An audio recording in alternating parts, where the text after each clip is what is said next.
పొట్టి శ్రీరాములు యూనివర్సిటీలో 39 వ్యవస్థాపక దినోత్సవ వేడుకలు నిర్వహించారు. ఈ వేడుకలో ఐటీ శాఖ మంత్రి శ్రీధర్ బాబు పాల్గొన్నారు.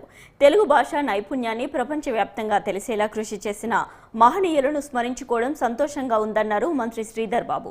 అమెరికాలో, మలేషియాలో తెలుగు విద్యార్థులు మన ఔన్నత్యాన్ని చాటి చెబుతున్నారని, అది ఎంతో గొప్ప విషయమన్నారు. మన సంస్కృతి సంప్రదాయాలు అలవాటు చేసుకోవాలనే ఉద్దేశంతో ఈ విశ్వవిద్యాలయం స్థాపించబడిందన్నారు. పొట్టి శ్రీరాములు విశ్వవిద్యాలయ అభివృద్ధికి ₹1 కోటి చెక్కును అందించిన పద్మభూషణ్ డాక్టర్ వరప్రసాద్ రెడ్డికి కృతజ్ఞతలు తెలిపారు.